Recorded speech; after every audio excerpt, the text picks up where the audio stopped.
Comment Mandy Gold-Masty compte-t-elle endosser ses responsabilités de ministre? Et après 3 décès, quelles sont les solutions pour sécuriser une route à Rouyn-Noranda? Voilà les questions qu'on s'est posées pour vous.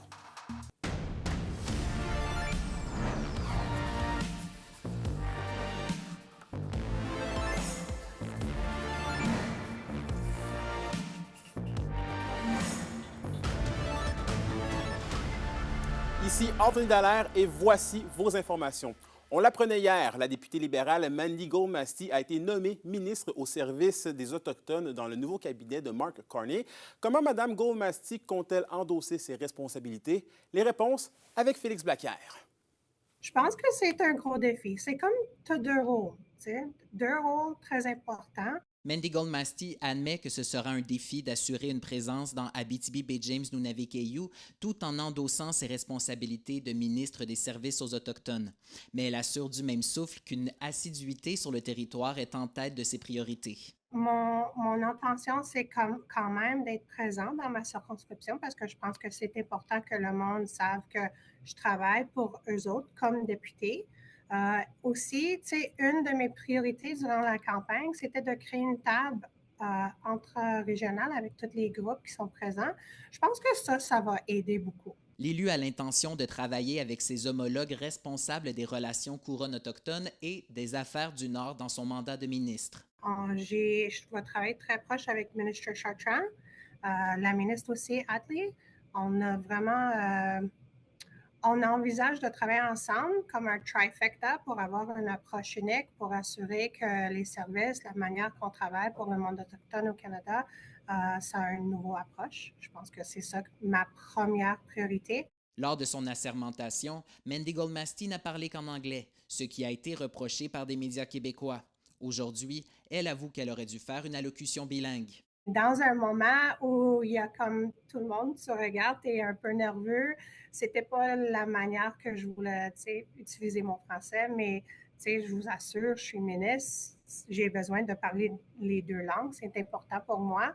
Dans les prochains jours, Mandy Gold-Masty prévoit s'installer en tant que ministre, c'est-à-dire ouvrir son bureau, engager son équipe et recevoir les lignes directrices de son premier ministre, Mike Carney.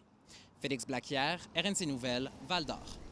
Et 3 semaines après le décès d'un adolescent de 17 ans sur l'avenue Granada, Rouyn-Noranda, la Ville veut que le secteur soit plus sécuritaire. Et William, elle interpelle directement le ministère des Transports.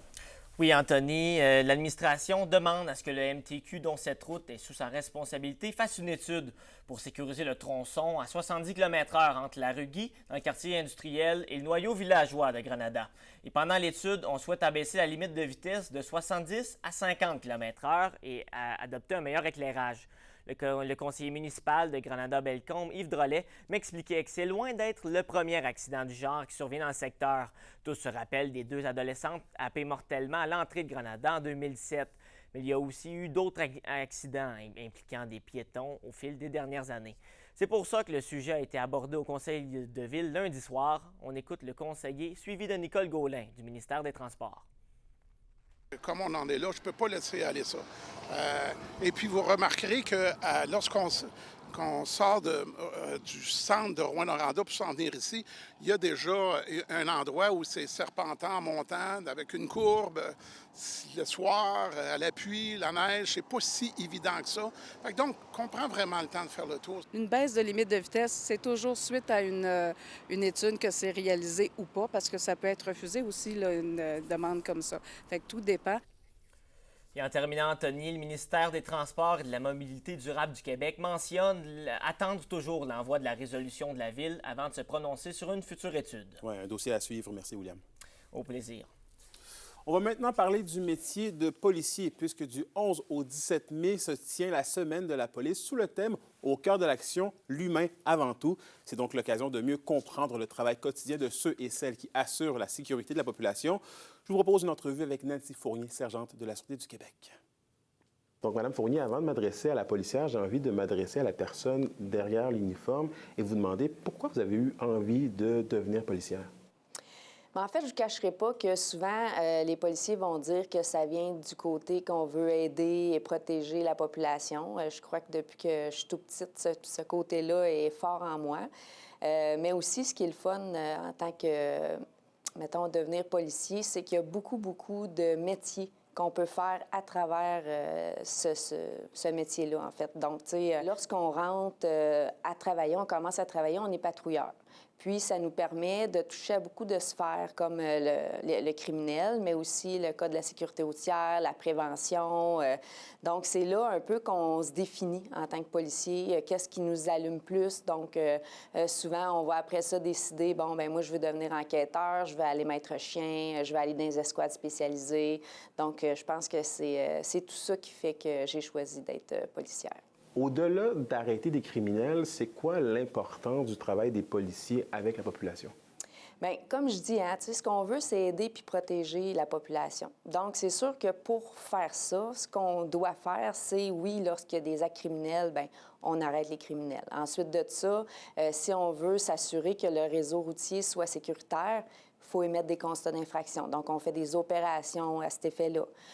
Sinon, il y a tout le côté plus préventif. Hein, ça aussi, c'est un côté très important avec la communauté, c'est de faire justement un rapprochement avec la population, en fait, les sensibiliser pour pas qu'ils deviennent des victimes, tu sais, victimes de fraude ou tu sais, des choses comme ça qu'on peut leur apporter. Donc, ça fait partie de notre travail. Puis aussi, bien, c'est sûr qu'on a aussi affaire à des gens qui ont, mettons, qui filent pas bien, des problèmes de santé mentale. Donc, il faut aussi travailler avec eux, puis s'assurer de bien qu'il y ait le bon soutien, qu'ils puissent justement avoir l'aide qu'ils ont besoin. Donc, ça aussi, ça fait partie de notre travail. Qu'est-ce qui est fait dans la région et au sens large pour améliorer la confiance du public envers la police? Bien, c'est sûr que les policiers, je vous dirais que tout au long de l'année, on entreprend des conférences, des ateliers. Tu sais, juste un policier patrouilleur, il se promène, il patrouille, puis à un moment donné, il arrête dans un dépanneur, va parler avec les employés, le propriétaire. Des fois, on va justement leur donner des conseils. Tu sais, vous avez beaucoup de pancartes là, dans vos fenêtres. On ne peut pas voir à l'intérieur de votre commerce. Ça serait bon de les enlever par prévention au cas où des vols et tout ça. Donc, tu sais, ça fait partie du rapprochement qu'on fait avec la population. Mais aussi, comme je dis, les conférences, on rencontre les personnes, mettons, âgées pour parler de la maltraitance, pour parler de la fraude.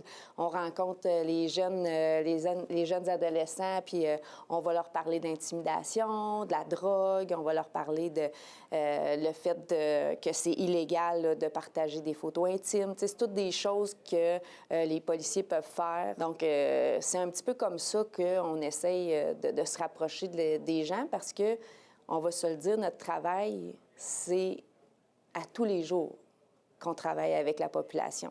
Tu sais, ils ont besoin de nous, on a besoin d'eux.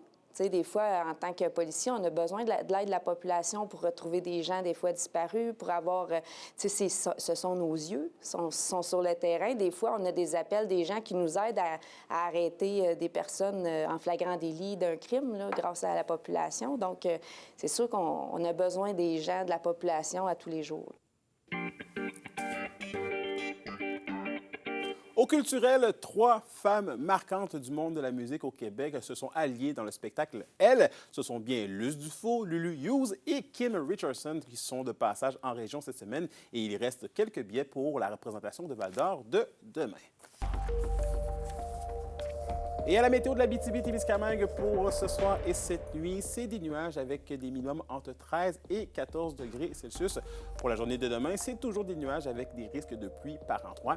Maximum de 27 degrés Celsius pour l'Abitibi et de 24 degrés Celsius pour le Témiscamingue. Et voilà, c'était vos informations régionales. Merci encore une fois d'avoir été des nôtres. Nous, on se dit bien évidemment à demain pour la suite des choses. D'ici là, prenez soin de vous.